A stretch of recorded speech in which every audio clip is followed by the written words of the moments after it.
deportations of students and immigrants in America, executive orders coming from every which way you can see, over 150, executive actions targeting law enforcement agencies, legal enforcement agencies, stripping powers of regulatory agencies, coming up with the DOGE, the Department of Government Efficiency, foreign federal grants are not, foregoing foreign American grants for colleges and universities for students, birthright citizenships frozen, the dismantling of the Agency for International Development, dismantling of the Department of Education.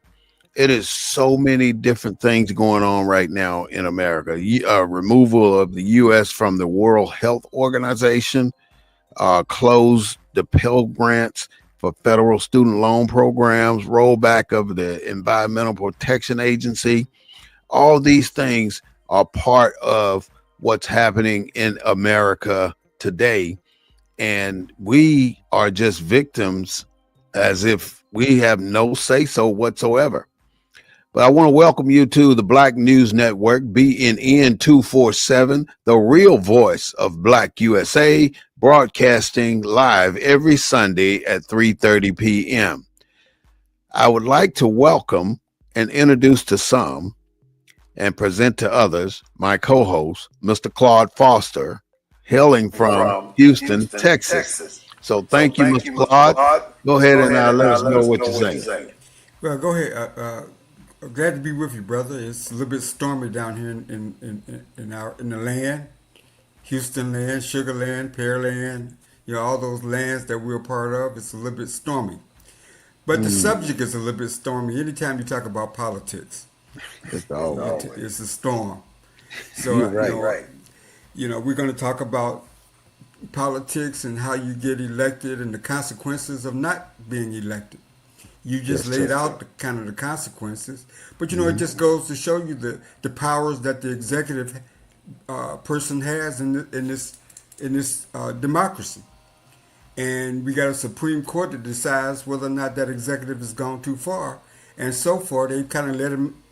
They've kind of thrown the fish and rod out in the ocean, and he keeps going farther and farther out to sea with it, and so.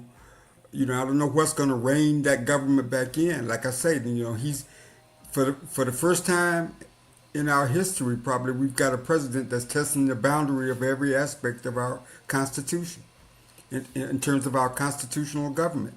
The Senate and the Congress are supposed to be checks and balances, but so far they haven't been able to do neither. So we'll see where we go from here. It is such a sad story that we have to deal with this type of stuff. I mean, the DEI has been a big issue. The halting of funding for small businesses is a big issue. No more clean energy initiative. Drill, baby, drill. That's what his idea of clean energy is. It is just so much going on right now. We have to be diligent citizens and get involved in what's happening here in our America, because it is our America.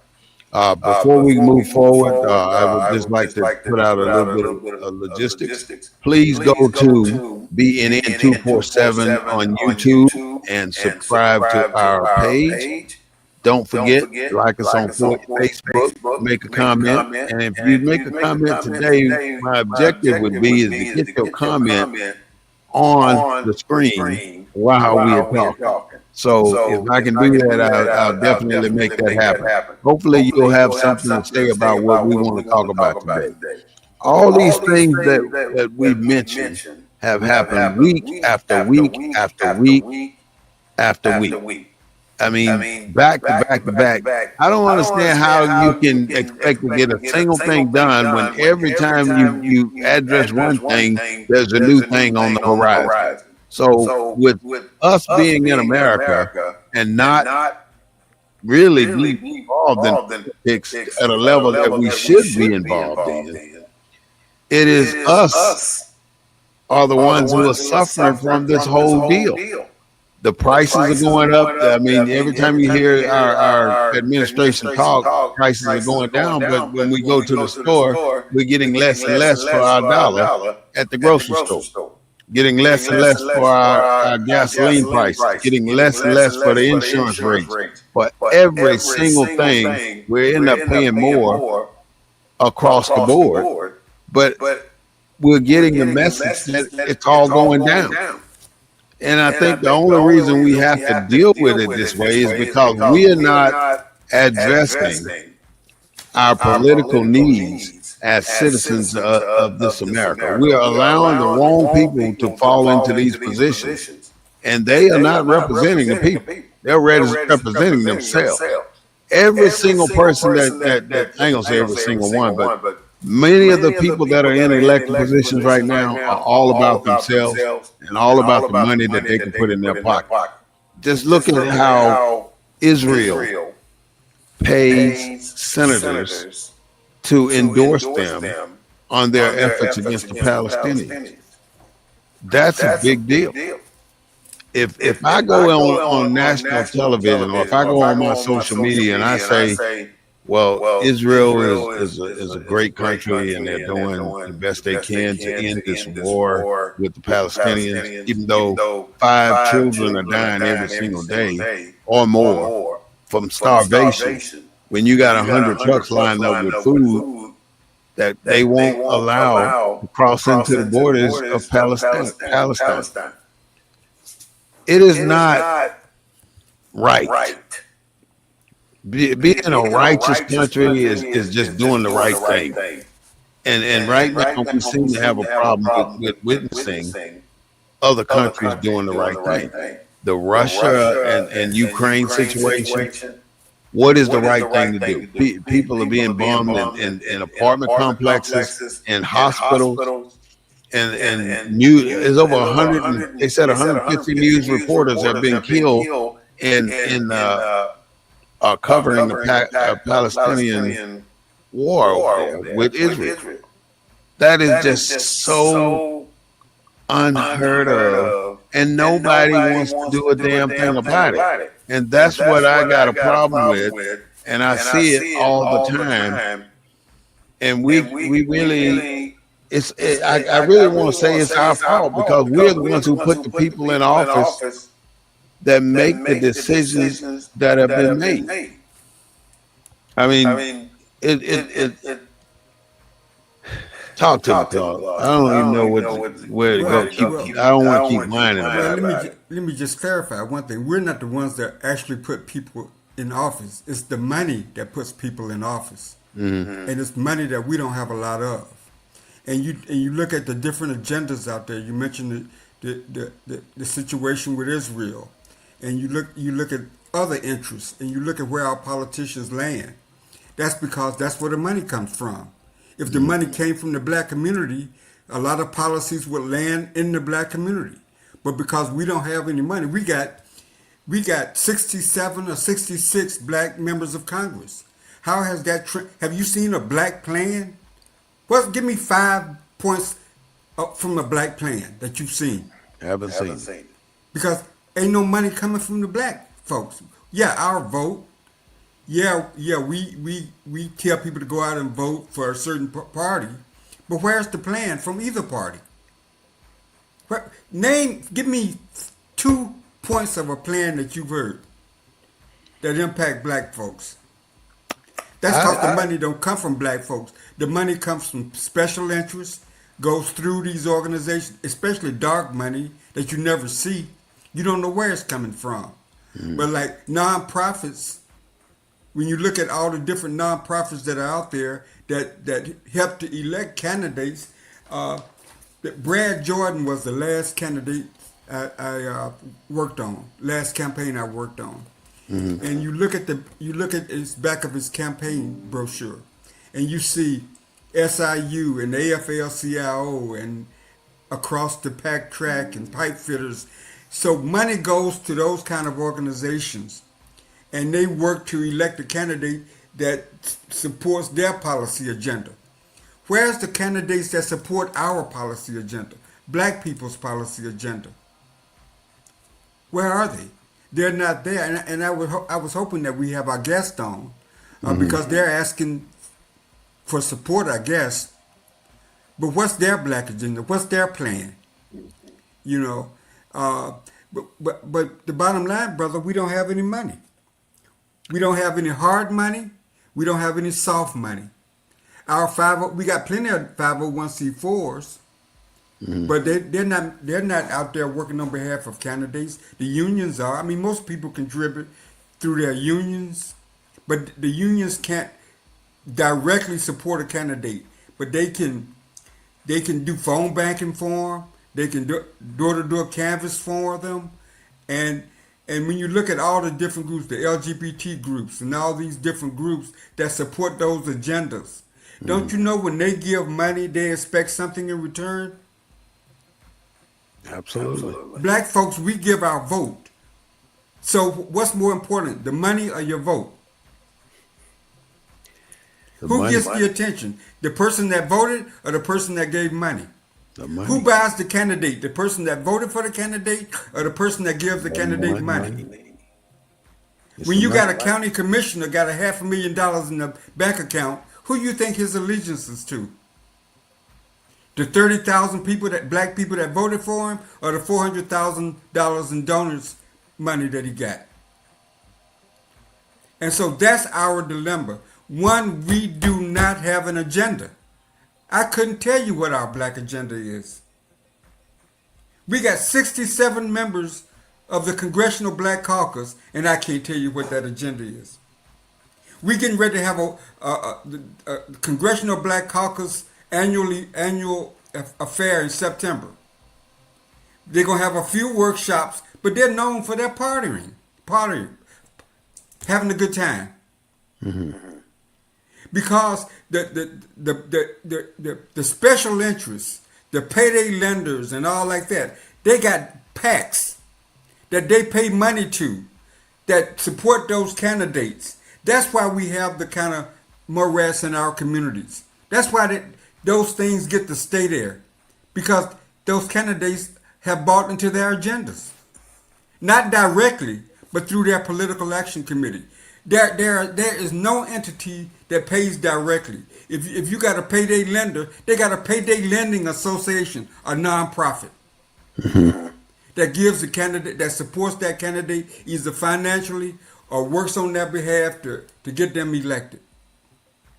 Wow. So what we have to understand is the black churches can't do it. They're 501c3s. Nonprofits can do it. They can give up to 49%, well, over half, almost half of their money for political purposes. That's authorized in the IRS. You know, I applaud Chuck for keep trying to want to start a 501c3, 501c4, but you got to educate the voters.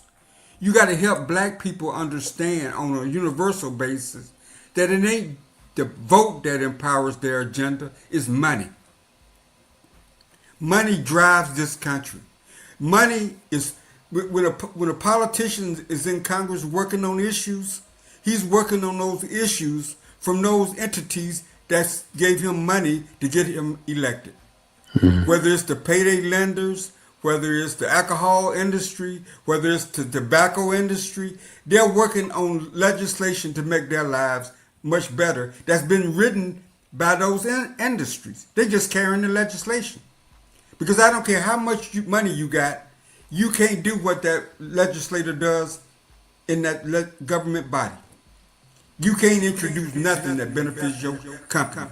That has to be done by a legislator. You can't change not one law. That has to be done by Congress, by the Senate, or signed by the president.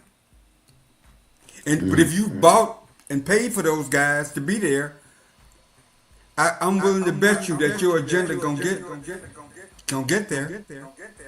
And we look around at the black community, whether it's San Antonio. I'm talking about the black community.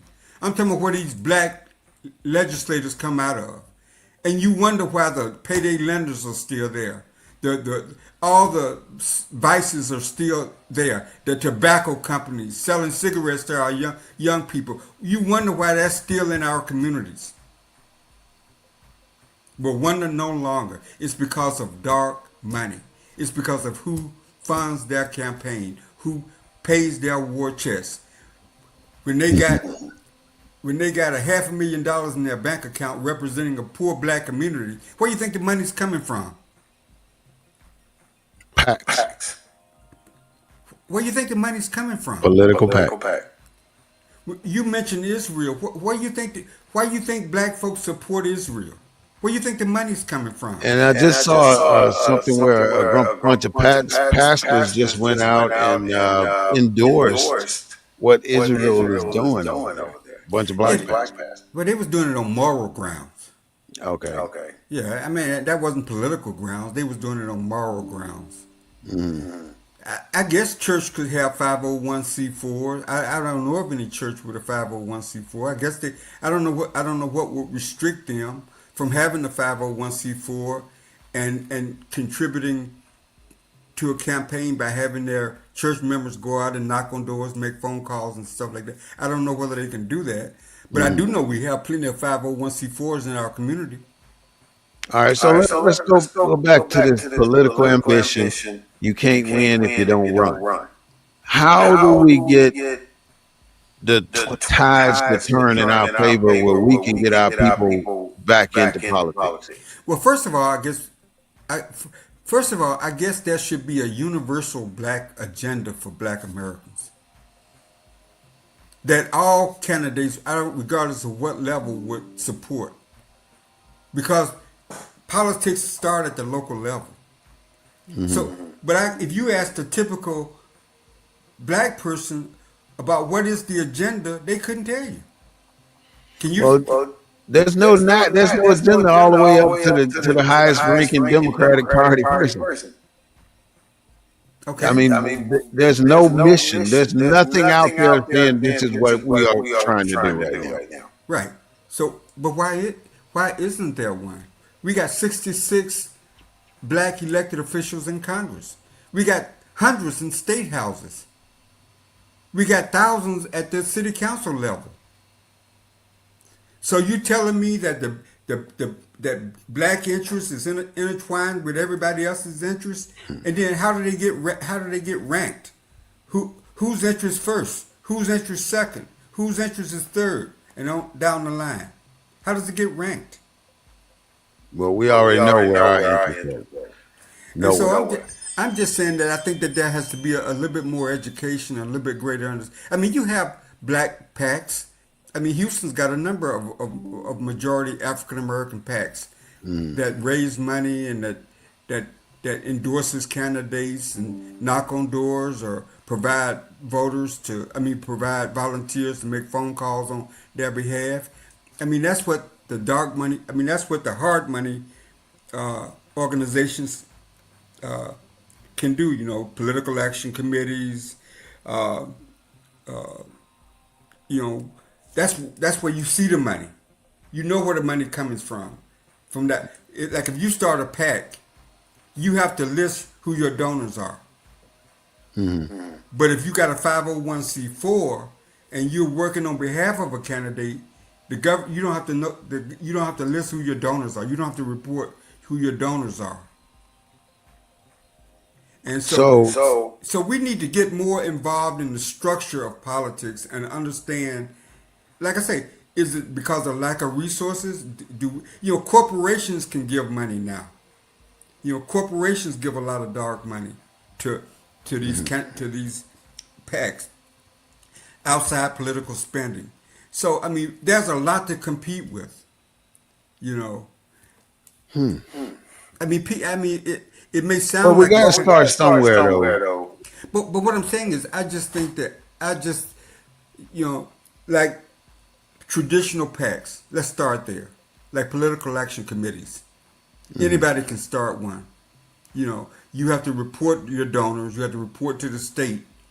But political action PACs so that you can help the right locally candidates get elected. And then once they get in office at the local level and they get a little bit of experience under their belt, they move on to the next level.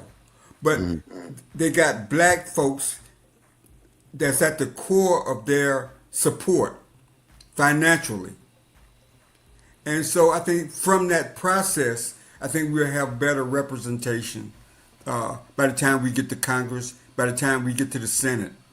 But if you don't have that, We should start now, though. We got the midterm coming up next year.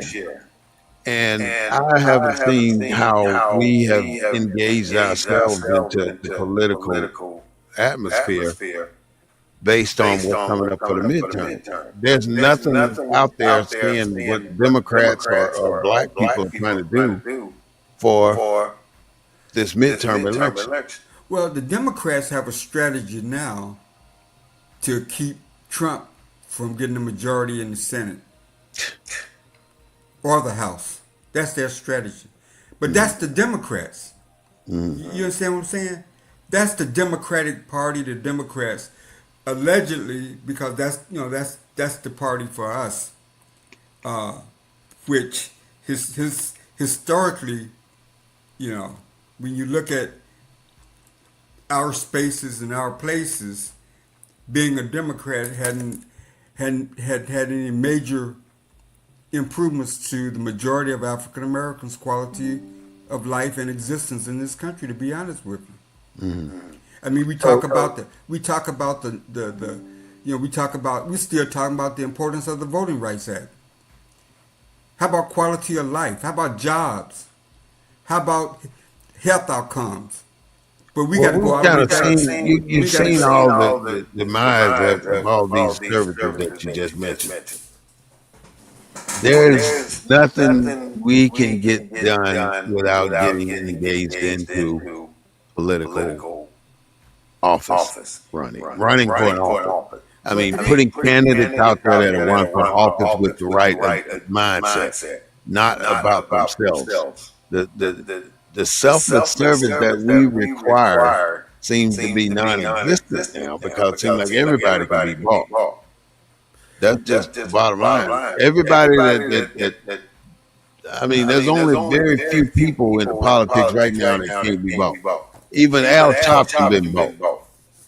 Even I like Al Sharpton. Don't get me wrong. I like him. But he's been paid off, man, because he's so conservative right now. He got his own talk show host going and all that kind of stuff. But he's not no more than a political uplifter. He gives you encouragement. But I would just push back and say, I mean, it's the Supreme Court opened the door to money in politics, and it's not going anywhere. So we got to learn how to play that game. I mean, black folk, we've always pooled our resources. I mean, we pooled our resources during the civil rights movement when we had to raise money to get people out of jail. How come we can't do the same thing to put the right candidates in office? This ain't the first rodeo we've been on. Let's go back. Let's go back to the 60s and 70s. Where was the target market for black politicians and political people that ran for office? Well, you got in the university. Well, you got to remember, if you want to go back to the 60s, the first person elected after all that effort in the 60s was who?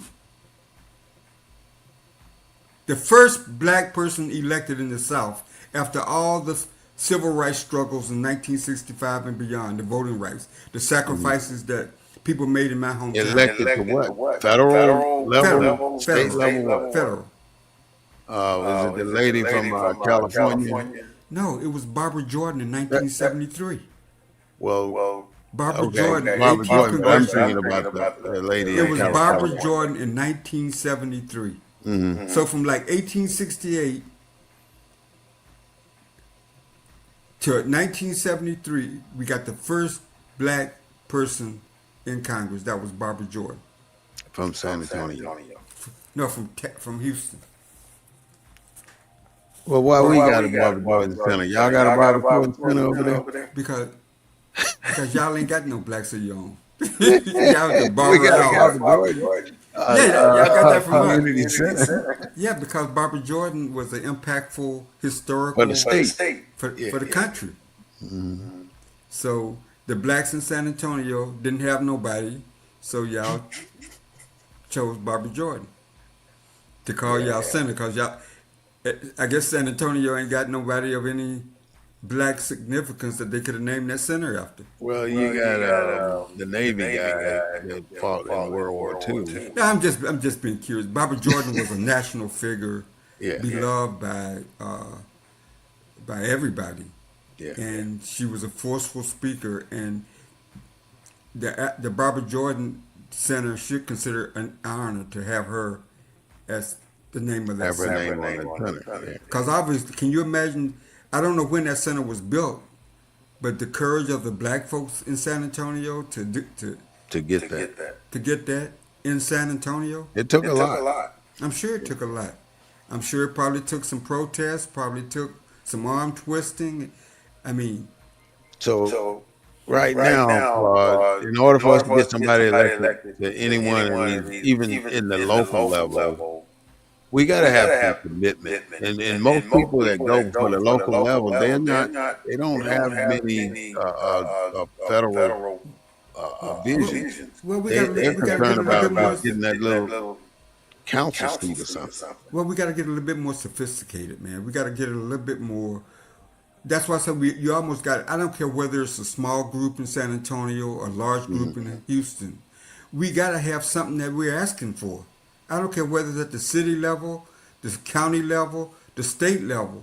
I mean, you got to have an agenda. I mean, when the Realtor Association sends a survey out to candidates, they're asking for something. When the unions are having people come and speak to them about their position, they want to know what their positions are on things that matter to unions. Well, black folks got to start doing that. We got to have the resources to support the candidates that will support the agenda that we put forward to them. HBAD is a Houston Black American Democrats, but again, it's a Democratic organization, so their agenda tends to mirror the Democratic agenda. I'm saying the black community. I'm saying the organizations within. We got to create a structure and start demanding from politicians. I don't care whether they're black or white or what color they are. Demanding from those politicians support for an agenda that has been vetted by the black community. So have you thought of any particular thing that you want to push out there as something we need to be asking for? Well, I mean, when it comes to a black agenda, I mean, what are some of the unique characteristics of the black community that require a certain type of advocacy, a certain types of legislation? I mean, do we need legislation to say that you can only have that payday lenders can only be built within 1,000 foot of so and so and so and so Of schools or black economic districts. Cigarettes and tobacco products cannot be within X number of feet of, you got service stations and stuff right around the corner from schools selling cigarettes to our young people. Selling alcohol to our young people. Now our young people are going out committing all kind of heinous acts, DWIs and everything else, because they bought those kind of products in their community. They didn't go to somebody else's community and get them. They got them from their community. So do we really care about our young people? Do we really care about our community? And I think we got to come up with an agenda that addresses the unique problems of the African American community. And I don't care whether a person is running for city council, dog catcher, or whatever, they got to support that agenda. So when legislation comes up, they're in a position, or they're in a safe enough seat because they've been supported by their community to where they can be vocal and supportive of legislation that's going to support the African American community. I don't think we have that now. I don't think that we have that kind of structure. I mean, like I say, it's a hit and miss. If you're in a large city like Houston or maybe Dallas or somewhere, you may have a HBAD, a Black American Democratic Organization, or you may have a nonprofits that do what I'm talking about. But if you're in 50% of black folks still live in the deep south. And we're not, a good percentage of those are still on in rural areas and stuff. We don't have that kind of infrastructure around the country. But that's where most of your black elected officials come from those. Well, 56% of the black folks are. So how did this redistricting affect the black community in Houston? What type of effects do you see? Oh, I mean, this is racial gerrymandering 101. It's where the state took all the black folks from the 9th Congressional District and paired them with the 18th Congressional District to create a majority black congressional seat. Mm-hmm. So basically they had to first they had to crack, they had to separate the blacks from the 9th, then they had to pack them into a district that was already a minority African American district. So they took black folks and just packed them. That's the only way to put it. And in the past, that's been illegal under the Supreme Court. But this is Trump's Supreme Court. I don't know what is going to come out of this. I don't know whether California or any of these cases gonna be winnable with the Supreme Court. Huh? Whether they're gonna make a difference or not. But let me just kind of go through some when we talk about PACs and stuff. The types of election spending. Hard money, traditional political spending. This kind of spending, donors must be disclosed. Meaning, if you ask me for money, I got to tell you who I am. Yeah. Contribution limits apply, and organizations are allowed to coordinate their efforts to help elect a candidate. This is not dark money. These groups include candidate committees, political parties, and traditional political action committees, the kind of thing that Chuck's been talking about starting up. Then you have soft money, outside political spending. Outside spending, sometimes referred to as independent or non-coordinated spending, refers to political spending made by organizations and individuals other than candidate campaigns themselves. And with these donations, groups may engage in a number of direct political activities, including buying advertisement that advocates for or against a candidate, going door to door, or running a phone bank. However, these organizations are not allowed to coordinate their spending with a political candidate. So let's just say you had a PAC, and you raised money. People gave you money to help so and so. You could go out and you could get a group of volunteers, go door to door. You could run a phone bank, but you can't coordinate with the candidate. I can endorse a policy or an agenda of a candidate, but I can't support that particular candidate. Right, you can't coordinate the campaign activities with that candidate's campaign manager. Can he show up there? Or she show up there? Yeah, she can come to an event, but you just can't coordinate what you're doing with their campaign. Some outside groups like super PACs are required to disclose their donors, but others are not. And then you got the different kinds of groups, the types of 501c3 organizations. These are political nonprofits. You got the 501c3 groups, and most you've heard of these groups, like the NAACP, Center for American Progress, Heritage Foundation, Open Secrets. Then you got the 501c4 groups, which I was a part of when I worked with the NAACP. The National Voter Fund was a 501c4. But other groups that are familiar to you because you've heard them during campaigns, the National Rifle Association, Planned Parenthood, Majority Forward, One Nation. Now you hear a lot about Planned Parenthood. Now they give money, right? What do you think they want in return? They want that Planned Parenthood centers to stay open. Where the centers are? Where are the centers located? Centers? Yeah. Where are the Planned Parenthood centers located? In the black neighborhood. So how does so is that in the best interest of the black community? With all those pastors that get up and preach the gospel on Sunday, about the right to life and all like this, do they support that? So why is the candidate supporting that? And why are the centers in our neighborhood only? Because of the what? MONEY. Okay, and then you got 501c5 groups, and you've heard of, I just talked about these groups. Service Employee International Union, SEIU. You guys got a big one there in San Antonio. American Federation of Labor, Congress of Industrial Organizations, AFL-CIO, American Federation of State, County, and Municipal Employees, ASME. Okay, you've heard of these groups, right? Okay, these groups support. So when a candidate goes to a AFL-CIO endorsement meeting, what do you think that they're asking that candidate? To support things that are important to the AFL-CIO. And then you got 501c6 organizations.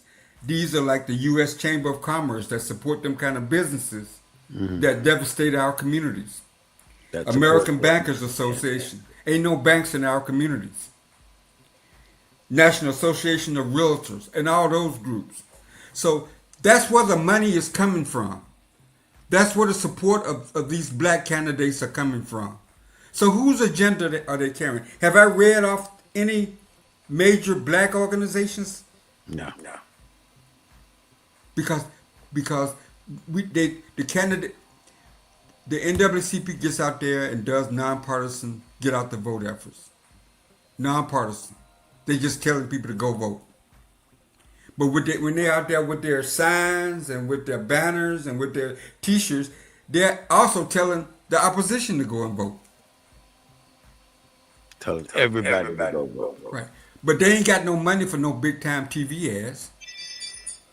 Texas Why got is it that we feel so disingenuous when we promote black agendas?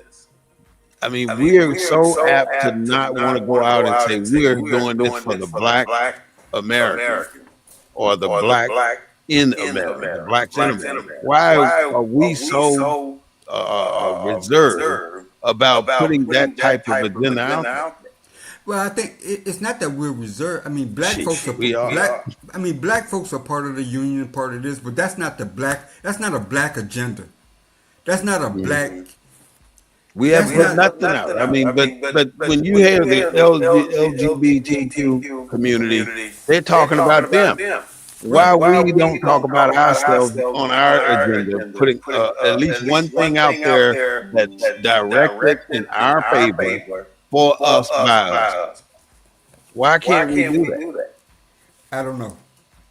That's a good. I mean, because we don't have the infrastructure. Because we don't have the infrastructure capability is out there, but we haven't organized it. It's not very well organized. It's not led by us. It's led by the Democratic Party. The Democratic National Committee supports Democratic candidates. The Democratic National Committee gives money to state Democratic organizations, right? Those state Democratic organizations help elect Democrats throughout the state, right? But where's the black structure? Where's our interests identified? Yeah, we're part of something, but where are the candidates that's going to pay attention to our agenda? They're paying attention to the Democratic agenda because the Democratic leaning groups is where they're getting their money. But where's the black agenda? How do we get the focus on the black agenda? That's my question too. And until we build that kind of structure, until it becomes normal like it is in most other communities, because I think we got enough resources. I think we're in enough because the black legislators are from black areas. So it ain't like we don't have them available.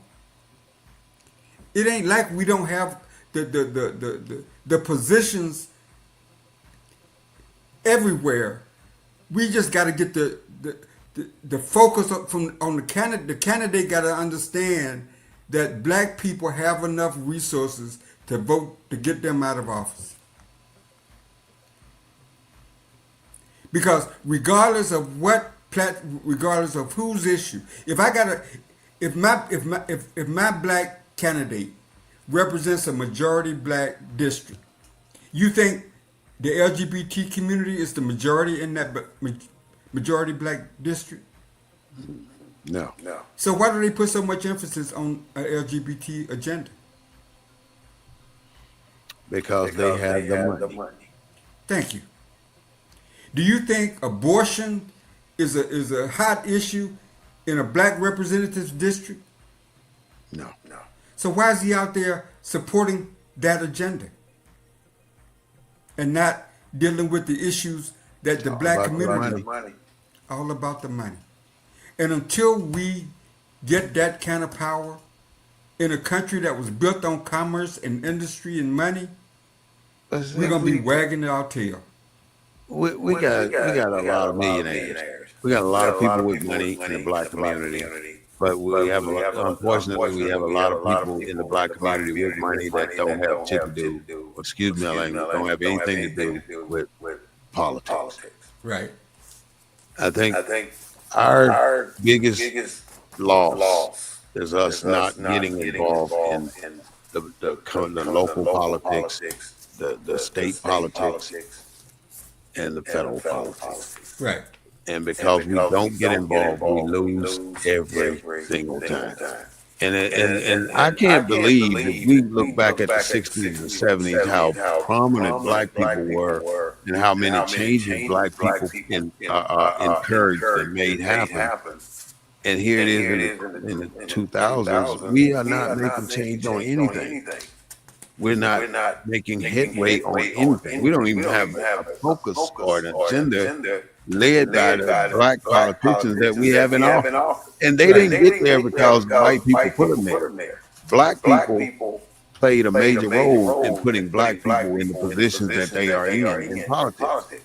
There are some in Republicans that didn't have anything to do with it, but we have a responsibility right now is to get some people primed to run for office.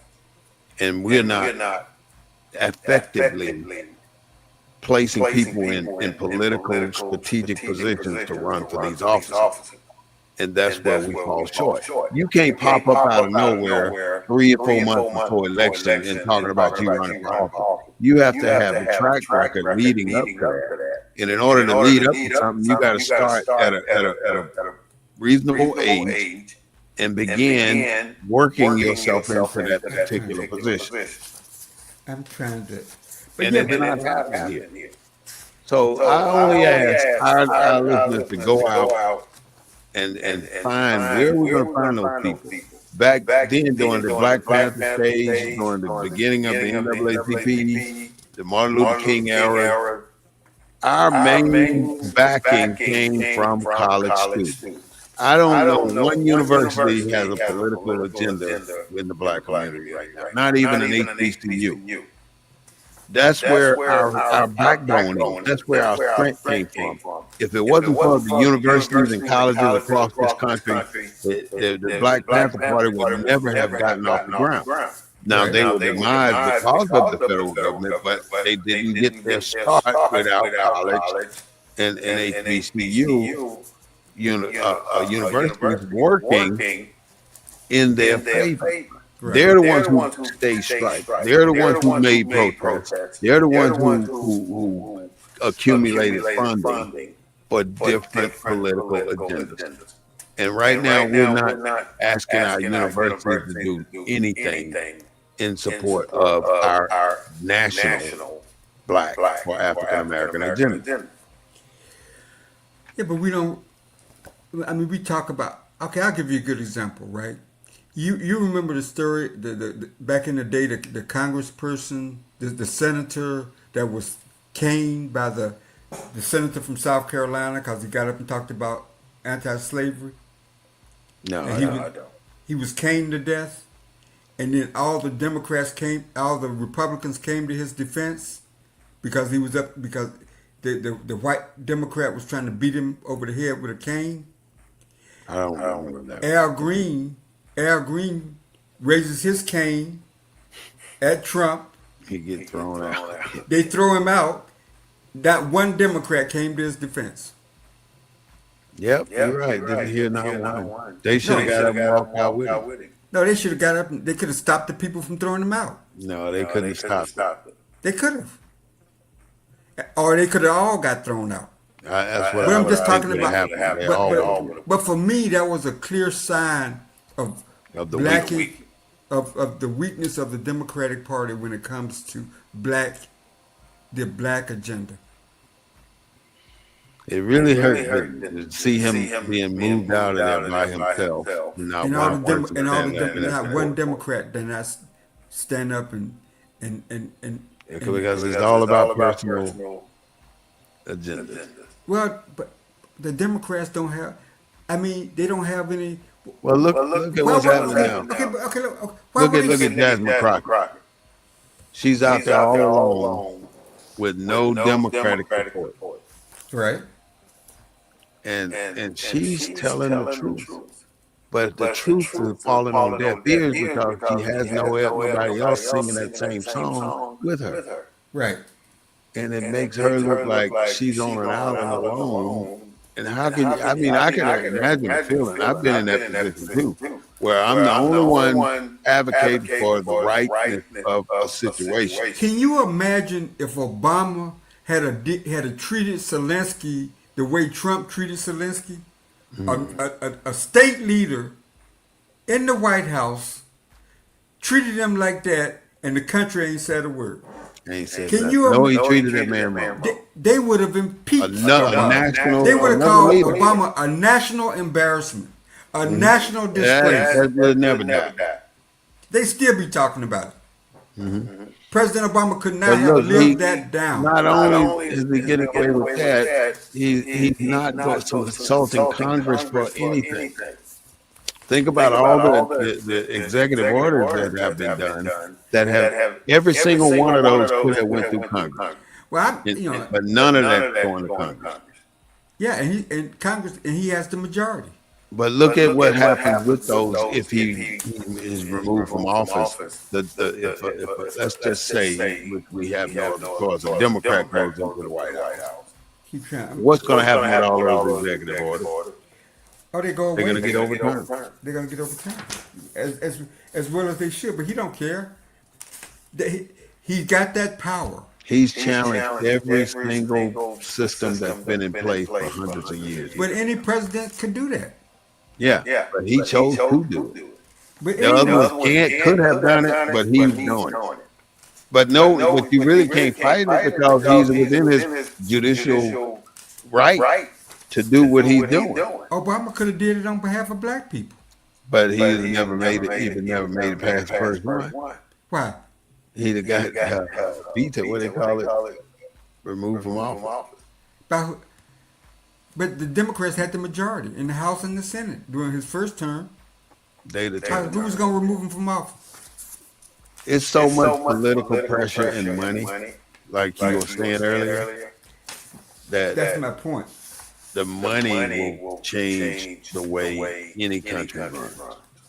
And That's right my now, Donald Trump is doing his thing, and nobody can stop him because of the money. Well, somebody can stop him. Who? Somebody can stop him. Ain't no Democratic Party gonna stop him. Well, he's got the majority on the Supreme Court. It's a conservative Supreme Court. Yeah, overturn everything. And the Supreme Court is going to be reluctant to strip away any executive powers from the President of the United States. Because the Constitution is going to outlast Trump. Well, look at Alligator Alcatraz right now. They put a halt on using that facility. But watch what happens when they get to the Supreme Court. Who put a stop on it? As a federal judge declared it something environmentally healthy for something down there. But there's a hope on using it. But I don't think they stop. Right. Even though federal judges are coming out saying stop this like the lady that just got removed, the black lady. They can't. He can remove her, and Right. there's a federal judge pending right now because she sued to keep her job, and so it may end up that she's going to be removed anyway, even though she's got a lawsuit pending to keep her job. Right. Right. Right. But you can't stop this political bulldozer wrecking our country. Right. I mean, do you really think we needed the Department of Education since nobody's really complaining about it being disbanded? Do you really think we need all these Environmental Protection Agency controls in place, being that there's nobody fussing about drill baby drill? And that drill baby drill is nothing more than opening up federal land for private contractors to go in and drill. Trump is a businessman. It's about money. Ain't nobody surprised.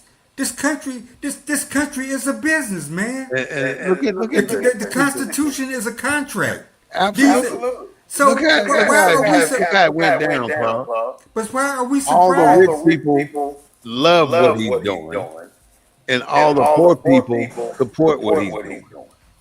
They support him out of ignorance. No, I think the working class supports Trump. I think the working class supports Trump because of the promises Trump made about the economy, about lower gas prices, about lower food prices. Who in their right mind would believe that?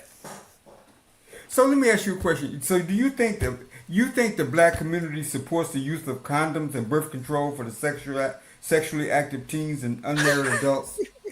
Do you think the black clergy supports sex education in schools? You think the black clergy supports unwanted pregnancy? No, I'm just asking you. I know what you're asking me, but we're talking about the black community. Do I think the black community would support that? Right. Do you think the black clergy, the black church, that's our bread and butter. That's our institution. You think they support the elimination of prayer in schools? No. You think the average black family supports that? No. So how did we get that far separated from the views of what black Americans think and our black elected officials? How did that gap develop? Blindly voting. No. And not voting. No, money. Yeah. Money. But we don't need money to win an election. You can't win a Senate seat without winning a local seat. But You that- got to there are start. people You that got work for- to. there are If people that work you for- put enough emphasis behind your local and your state government winning those seats, then you get in a position to win those federal seats. But if you're not putting an effort for the local and state seats, you're not going to win federal. But do you think? But how did when you look at where most black, we talking about the Deep South. If you go back home to Mississippi, none of them black constituents gonna be for those kind of issues. We got a majority in my hometown of But black Benny people. Thompson. But what does Benny Thompson support? Shit, I don't know. See, this type of topic make me start using these bad words. I apologize. Because I you intend it. for you. I mean, this is a. I don't want to I don't think they're gonna censor you. It ain't syndicated. But my point, my point, brother, is when it comes to politics, and you saying politicians got to start early and we got to groom them and stuff like that. Yes. I'm saying this two-party system ain't working for us, brother. It ain't working. I agree. We 100 on that. This two-party system got too many interests, and we're That's just corrupted the system. we don't have the money to have the influence within the two-party system. Now we could if we get more involved in the nuances of politics in terms of we know about the voting because we the struggle, the right to vote, the Mississippi, the young people that got killed, the young people that was beating up on the Edmund Pettus Bridge. We know about the struggle. Mhm. Now we're talking about the sophistication of voting. Yeah, this is Of the Black election. News Network that we're talking on, right? Right? All right. So our job right now is to make sure which is what we're doing. We're putting the information out there so our people know that they are needed. And you keep saying it's all about money. It's got to be bigger than money. I mean, Well, we didn't come this far with money. We didn't have no money to get to where we are now as Black Americans. We have a innate obligation to go out and exercise our political right and our free speech ability. And when we're not doing that part, when we are not saying anything, that's what kills us. Our inability to face the fact and voice the fact that what's going on out here in America, we're not saying anything. Well, let me ask you a question. We're electing our candidates of choice. Most of our candidates come from majority black communities. So how come we don't? If we're electing the candidates of choice, what's the problem? We're electing our candidate out of ignorance because we don't know jack about what our candidates are standing for. We go down the list and check Democrat. That's the problem. We don't go to the polls with an intellectual ability to select a candidate about an agenda. We select a candidate based on a party. Well, where's the agenda? And then they force us. The agenda is you cannot learn the agenda if you don't know the candidate. They force us. Let's say if you did a preliminary vote, right? They force you to say, are you Democrat or Republican? So you got to declare who you are. So now you don't know what the hell is on this other agenda. So because you're so focused on this one, and then you don't know what's on the Democratic agenda because you don't know the name.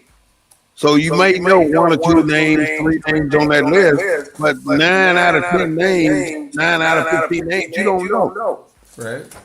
So that is where our problem is. If we're going to vote on a list of Democrats, why not us figure out who they are? And we don't know because we don't know civics, and we don't try to know civics. All we know is that tomorrow is the day we're supposed to go vote. And we show up at the polls and we go down the list without knowing that this one's been bought, that one's been bought, this one's been paid off.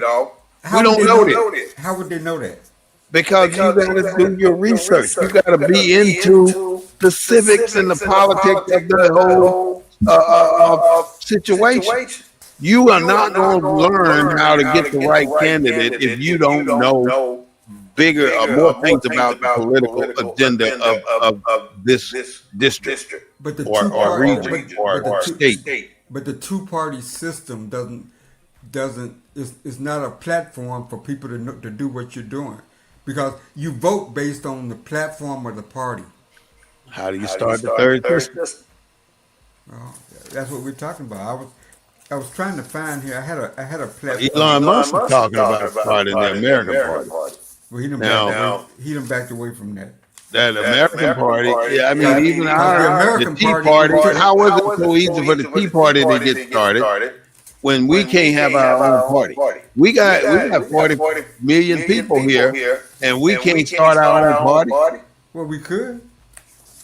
But you got, and then you got out of the 40 million people here, you got at least 3 million millionaires. Out of 3 million millionaires, why can't they pool some money? Well, I don't know who's gonna do it, but I know I can't do it. I ain't got $100,000 to donate to no damn political party. Right. So you gotta have at least $1 million to get started. You know, who's going to do it? You got 3 million people out there with millions of dollars each, and nobody got enough common sense to start a political party. Why don't B.L. Hughley do it? Well, Cornel Kevin West, Hart. Kevin West tried to. What's his name? Tyler Perry. Oprah. Is it Oprah or Oprah? because they're Democrats. Well, they're Democrats because everybody they know in their past have been Democrats. Just like I say, everybody you know went to church just like you go, or just like people go today. That's why you still go. But that don't make it right. Right. And nobody wants to adventure beyond what the ancestors, not even the ancestors, the last 2 or 3 generations did. But before that, the Republican Party was about eliminating slavery. Right. But now we're focused on Democrats so heavily that is not in our favor to stay that route. Just like it's not in our favor to flock to church every Sunday with 25 million people sitting up in there and not have a political agenda somewhere down the line. Well, yeah, and you can count the blacks that made a difference versus 25 million.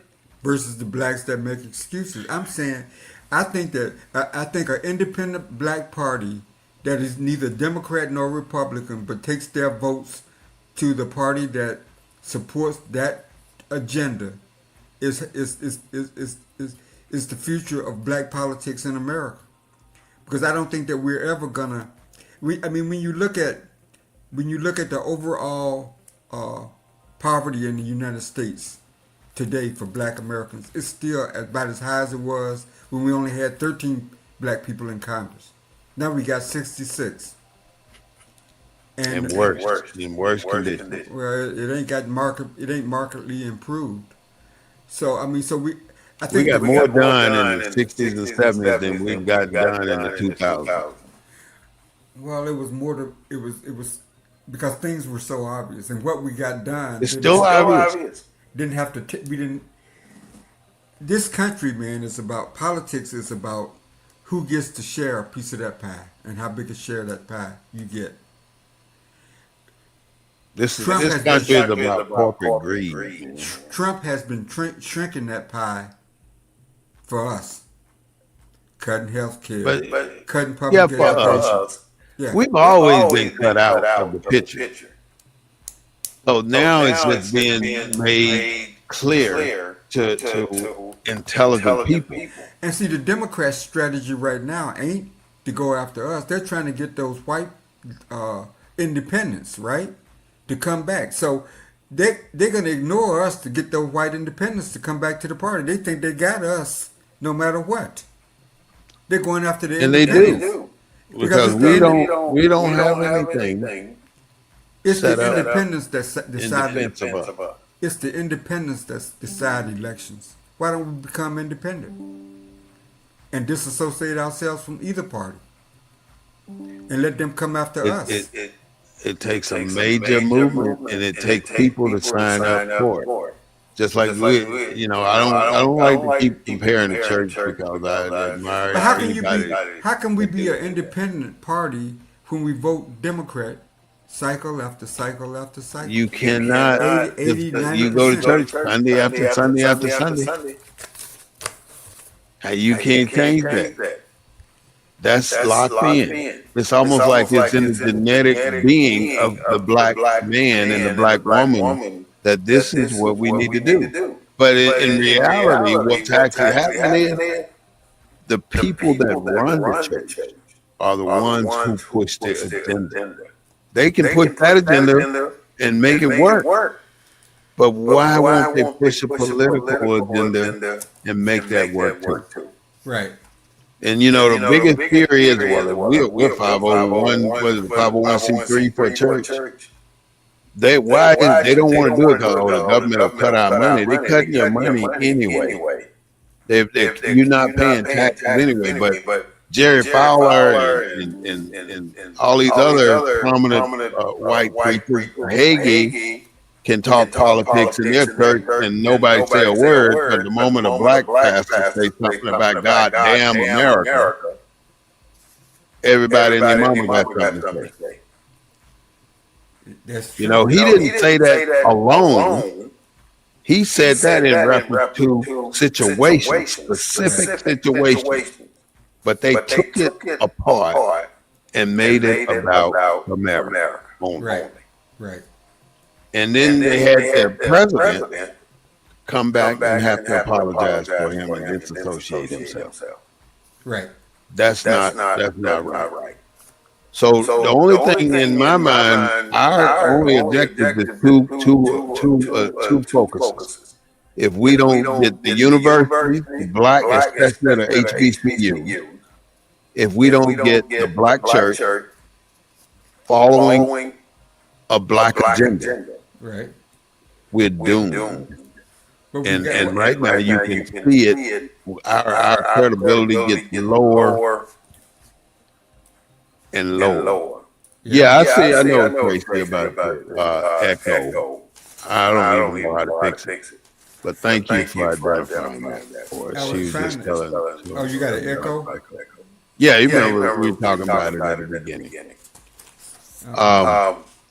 I don't understand how we're going to make that difference without us bringing that to the forefront.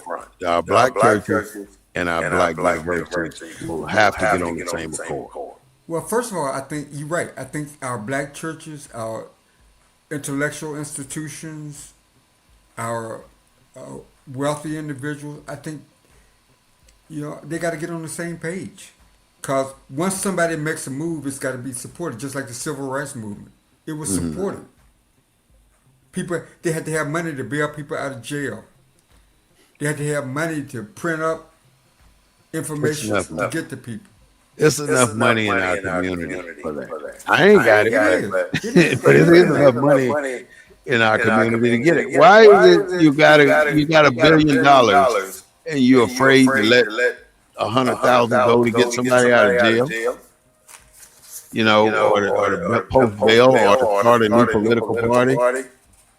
Where do we begin? We cannot begin without people with the resources to put us on the right track. Right. We don't have the resources. And believe me, if I had the resources, I would start the party. Give me $5 million. I'll start a party and we get everybody to sign up too. Let me hold that and we get it moving. Well, if you can convince a wealthy if you start a party and if you can convince a donor to make a contribution to that party. I mean, Cornel West was running as an independent. Not a lot of support either. But people accuse him of helping Trump win by steering votes away from the Democrats. So, I mean, that's, we Start too late in the game. well, we got to change this two-party system, man. Like right now, there's no start right now, and we're 6 months out from midterm elections. Now see, here's the problem. If this whole structure of America was set up on a racist basis to exclude certain people, yeah, we can pick at some of the structures, but the foundation is foundational. It's permanent. You got to change the system. The system was set up to exclude us. You don't think Trump is trying to change the system? To include us? No, I think Trump is taking advantage of the system that was designed to exclude. Look here, who are the federal employees what are the color of the federal employees that been losing their jobs? They look like us. Many of them do, but many of them lost theirs too. No. Because at the head of every department, there was a white man. No, but the disproportionate number of employees look like me and you. The disproportionate number of If employees. we did it by percentage, it would look like us. We would lose the greatest percentage. Yeah, the raw numbers, even the greater impact has been on people of color, people that look like you and me, and so because Trump's not going to hurt his base. Yeah. He's Well, not his gonna- base don't seem like they don't have a damn clue anyway. Well, they do. Because what he's doing is screwing them over just as worse as he's doing America.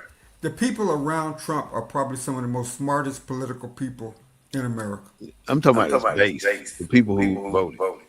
I mean, either party's base, you can make that claim. Well, The Democratic base, the not same more way. than his. I I don't mean, think, at least that's my opinion. in what sense? The people who voted for Trump are marginalized white people who How are about not politically astute in the elected officials. They voted because of his rhetoric, because of what they thought he stood for, or because his propaganda he has put out there. so you don't think that they knew what he stood for? No, then nobody knew. They assumed they So thought a they man knew that what he was in stood for, office, but the things that he's doing is hurting more of his people than anybody. so he won in 2016. He lost in 2020. So you don't think in those 8 years people didn't know who he was? People don't care who he is. I watched the segment where they talked about Trump making lewd comments about his daughter, and there were constituents making light of it, and it was Right. okay. Right. But what I'm So saying is, you people don't that, think that have that kind of delusional thought, I don't care what you do, you're still going to be okay. Trump said he can walk down Wall Street or Main Street and kill somebody, and he'd still be okay. He can get 34 felony accounts and still get elected president. You can't phantom the thought of a black man becoming a president of the United States with one felon. With one felon. Marion Barry, the only one that came close to having a felony and winning an elected office like that on a particular level. no, I agree. I agree. But that has more to do with He gonna America keeps trying to say that it's different, but he- Trump says more about the soul of America and how much long we have to go than probably any other period in this country. What you mean? The fact that he was elected, the fact that he got 73, 70, whatever millions of votes. And you can't say all them millions of voters were people at the bottom of the well. Oh no, I Like can't that. say all of them. At least 70% though. Well, I don't know the percentage. I would assume 70% or more So you think 70% of the people that voted for him didn't know they are who they marginalized American white. That's what I think. but they voted. Yeah, So why didn't the marginalized minorities vote? it's still the numbers don't match. You got 40 million black, but you got 178 million people playing or portrayed to be Caucasian. I'm saying that, but the majority of blacks that voted for the Democrat Party. Yeah, of course. That's what they always do, which is the problem. So you think the independent whites that voted for Trump are poor? I'm not saying everybody is poor. So you I'm think saying the independents that the Democrats are trying to go after are those people that were so ignorant that they voted for Trump? That's They the people going that after the money holder. no, They don't care about the people. The poor people are going to learn. They're learning on their own So why did because of their services are cut. So why did the independents go for Trump? The independent Because whites. Why did the they go for great Trump? white hope. Why would they not go for him when they But run you said against Kamala Harris? you say he duped the poor whites. Yes, So how about the independent whites, the middle class whites? they voted because they would not vote for Kamala Harris. They didn't vote for him because they wanted to. They voted for him because they didn't Well, in a want two-party Kamala. system, they had In other default, he was they the had default. they had other options. They could have went to the Green Party. They could have went somewhere else. They didn't have to go He to was the Trump. best option, and he said some things in his campaign that they attached themselves to, Like what? and they stuck with it. Like what? I can't go back and tell you what he said, But what I'm saying but is, I know what he said. I heard what he said, and I know why they voted for him because of what he said. Yeah, I mean, the thing. Look what he did on day one. He released 1,500 convicts. That's one of the things he said. And who would not want to get those 1,500 white folks out of jail? But some of them were black folks now. One black. Or was it just one? Yeah, just one. And the very first one convicted, by the way, one black person. Who was that? I don't know his name. Oh. I mean, I know that there was one. You can only see one spot in the whole crowd. But there was Oh, you one mean black the, person. you mean the January 6th conspirators? Yeah. Oh yeah. Yeah, I know One that. black. Yeah. But these are some of the things that they like. The dismantling of the Department of Education, the deportation of people that are productive citizens in the United States. They just haven't gotten their citizenship. The revocation of the birthright citizenship, executive action targeting Harvard University and other universities. The executive action that caused law firms to pay him $16 million. Executive action that caused the New York Post to pay him another $16 million.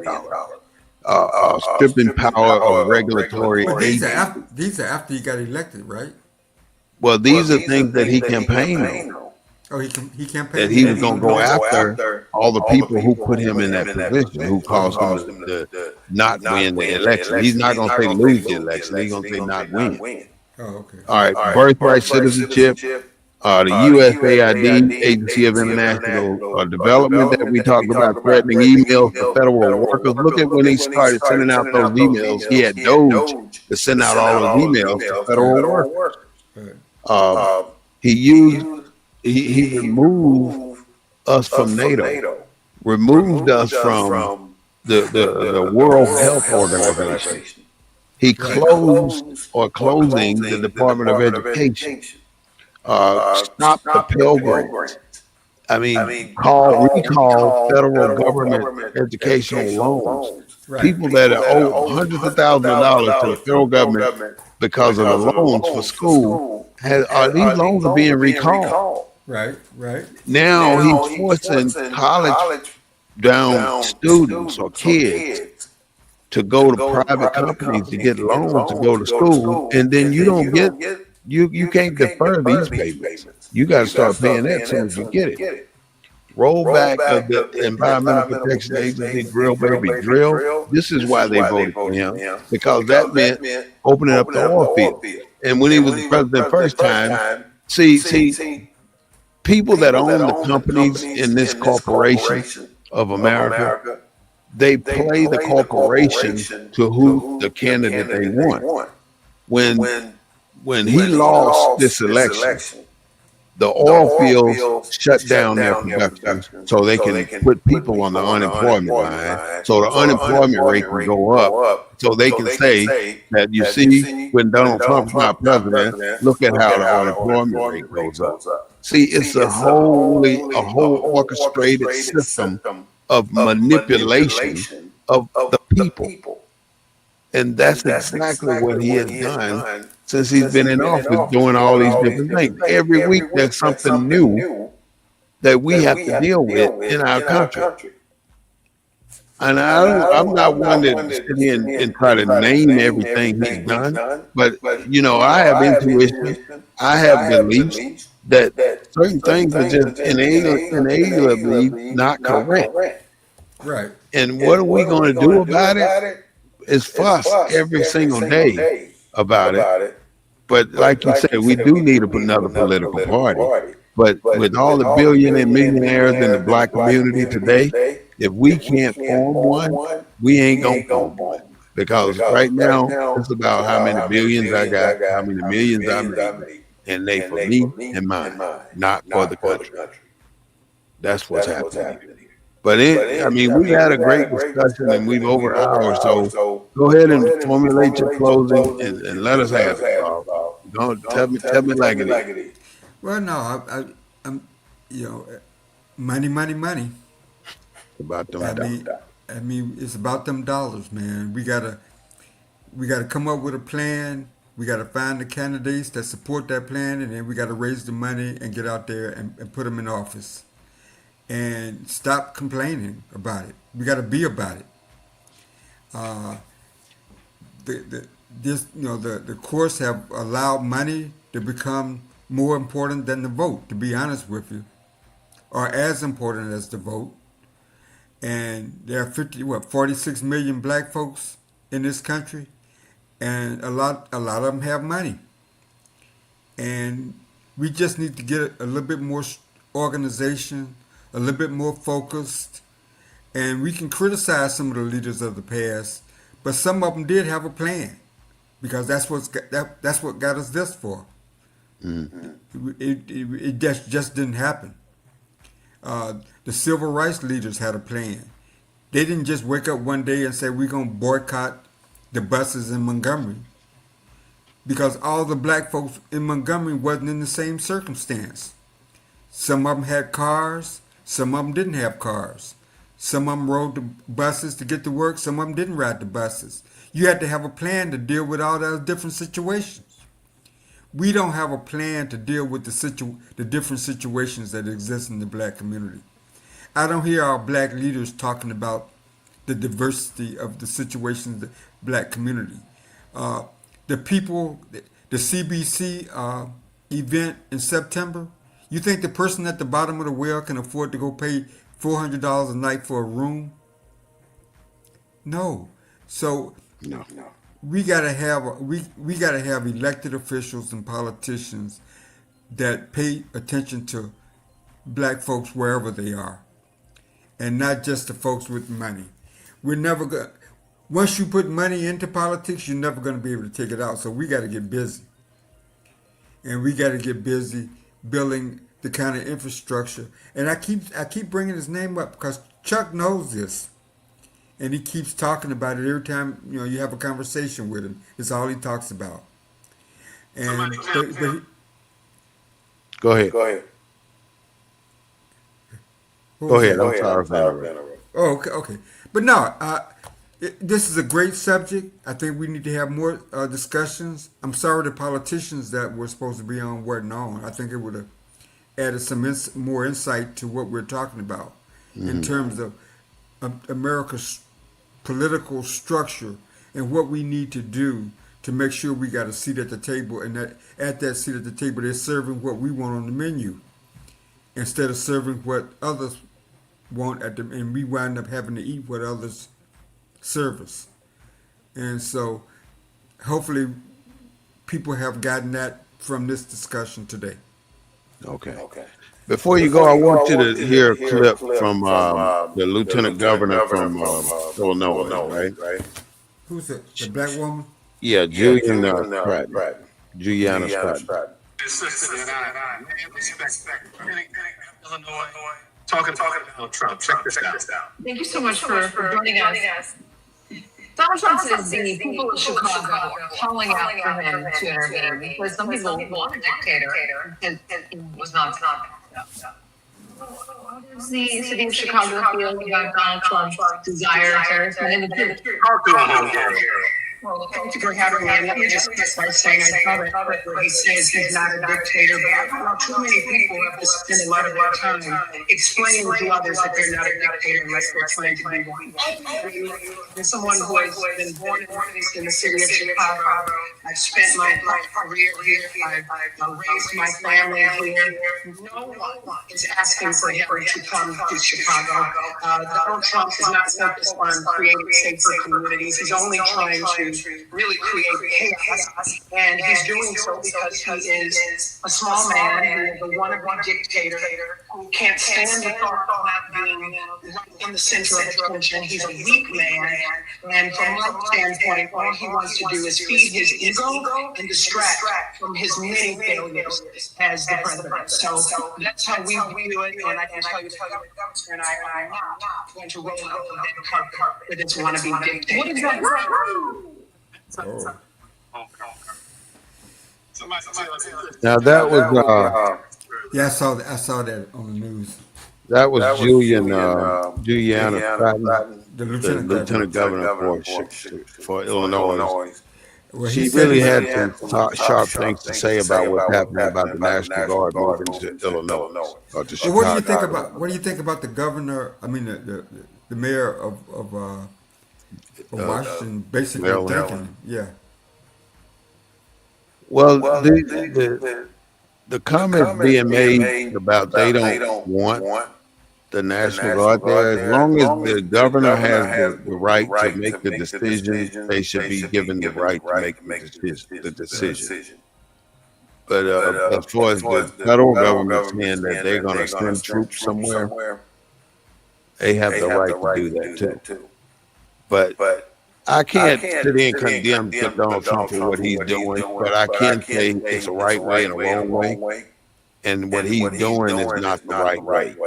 Well, maybe the courts will stop him. I mean, he does have jurisdiction in D.C., I guess, Yeah. because it's a district, Yeah. and he's over the district. So, but the state you're getting into another whole different territory about what he can do, what he can force a state to do. Right. And so, we'll see how this may be this. The courts may. I don't know, man. That Supreme Court is scary. Oh, You think that they would rule that he has the authority yeah. to send troops to I send think for 30 days he does. even He in the state? he has to use that 1878 or 1887 law again. That same one he used to deploy the National Guard for California. Oh, they went back to 1878. Yeah, there's a law in the book saying that he can, but it has to be under three conditions, and California was not under those three conditions. But But he still sent used troops. it. He did. But didn't he do it to protect federal buildings and? That's what he claimed. You can always find a way if you want to. Yeah, because to Chicago got a lot of circumvent federal. the Chicago laws got a on lot of books. federal. Yeah, Chicago got a lot of federal buildings. Yeah, I know. You can find a way. And there's not been a federal building attack in Chicago in ever. The only only federal federal building building ever ever attacked was the one in Oklahoma City. Now, I was gonna say the one in Washington D.C., the one that his folks attacked.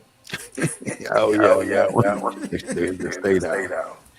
You mentioned hard money, dark money, soft money, then the super PACs and other different types of money. There's just so many millions and billions of dollars floating around for political gain that is unfathomable. I try to pronounce that word and I never get it right. And the problem, I mean, look at you guys, mayor of San Antonio. I mean, District 2 representative. Do you think your District 2 representative represents the values of the District 2? Hell no. No. I mean, whatever his lifestyle is, and I'm not criticizing his lifestyle, but do you think he represents? No. It's Well, how does he plain win? simple. He does not. There's not a single thing he's representing in the black community that's supposed to be black. Yeah, if you represent a particular community, that you should be able to see change.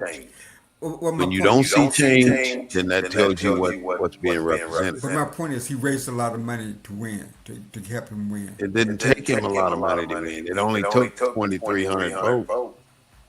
Yeah, but I bet you if you go look at his campaign war chest, he got donations. Well, from look all- where his money came from. Right, that's my point. Because of his agenda, because of who he is, Yeah. and we got to be the same. All I'm saying is, We're take not that going as to a- support. We're not going to support like that. They unequivocally supported that young brother for that position. because With of millions, he made millions of dollars doing because of that. his, because of who he is and what he Because supports. of his agenda. Right.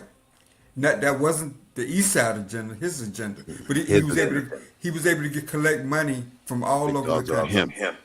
Now, Or and from they- all over the country, all over the world for that matter. And that's the objective now for that community, is to place their people in different positions all over the country. And they're doing it, Right. And I don't blame them. If they can get what they want done, they need to keep it moving just like they got it moving. And it's all based on how we move. Because everything they have done has been a replica of our movement. But they've made it theirs. And young black people have created PACs across in the country. I can't think of the name of it, but a colleague of mine in the NAACP, they have a PAC where they support black candidates all over the country. We just got to have more of it, more of those kind of political action committees around the and country. support is fine, Claude, but when we are supporting $1,000 here, $5,000 there, we No, no, don't. no, no, no, That ain't no money. no. It's much more money than that. I hope so. That ain't. I wish I could call the name for our listeners. While We- you're talking, I'm gonna look for that name. Okay. All right. This has been the Black News Network, BNN 247, the real voice of Black USA, broadcasting live this Sunday afternoon at 3:30 p.m. We're going on an hour and a half in the show. So do ask that you please take a look at BNN 247 on YouTube and subscribe to our channel. We can also use your support on Facebook. Don't cost you nothing. Join us in our plight to educate our people about what's happening in America today, and hopefully we can get the word out. There's so much information that we need to know about politics. I mean, I'm not here trying to give you a civics class, but I am here trying to get you involved in civics because that's where we can win. You cannot win opposing and fighting the system. The only way you're going to win in this country is to get involved in the system and start using the services and the laws and the regulations and the codes that they have put in place, and use them to your benefit because they do work. They do work. I'm telling you. If you stop fighting the system and start using the system, you can get where you want to go in politics and law and anything else. And I'm a living witness of that. And I'm telling you it works. All you got to do is apply yourself and learn what's happening out here. It's all about being able to navigate the system. If you're watching CNN, NBC, CBS, and ABC News every day, you're contaminating your mind. You need to take a week off right now. Don't watch the news this entire week and watch how much your health improves, and watch how good you feel for the week. Because this news is depressing, and it brings you down mentally, which is designed to bring you down mentally, especially black people, because there's nothing in the news today that benefits you. Not one single thing. And then they throw in this little feel-good segment at the end of the show where they bring a black person in saying how great America is. Stop believing the bullcrap. This is about us, for us. BNN 247 is not the local news. It is our news and our subject that relate to where we are in the U.S. of A corporation. Claude? Yeah, I just wanted to mention, we talk about political fundraising and political action committees, but there are a number of PACs out there. I just wanted to mention a couple. You know, you have the Black Economic Alliance PAC. You got the Color of Change PAC, the one that I'm familiar with, the Collective PAC, fighting for equal representation all over the country. Our Future is Black PAC, Black PAC, Black Women Organization for Political Action PAC. So there's a Black Church PAC. So we have. Claude is experiencing some weather conditions in Houston, so he may have gotten blocked out for that particular reason. I hope he comes back on to finish his closing comments. This is the Black News Network, and there are PACs out there that we can join. We can even take one, and that was my next question for him, is how do we take one of those PACs and make that PAC part of what our agenda is and start to use that PAC to push our particular agenda? If you have one single thing that you would like our community to do as a whole for the country, not for the city, not for the county, but for a country. If you have one thing that Black people or African Americans, descendant of the the prisoners of war, the slaves. If you have one thing that we can do, mention it to me. Please send it to BNN247. You can always send it reach me on Facebook, the WAR, WAR report. You can catch us on Instagram, BNN_247. Let us know what your thoughts are so we can bring it to air. And then if you want to be on the show, just let me know, or just send us an IM, send us something saying that you have a topic that you want to discuss, and we will definitely bring you on to discuss that topic. I want to thank you for being part of BNN 247 this Sunday afternoon. And don't forget, every Sunday we advertise this market. We take the news and turn it into what we believe should be told to our people. Join us on BNN 247. I want to thank you and say, have a great day today and a better day tomorrow, and look forward to seeing you next Sunday again on BNN 247.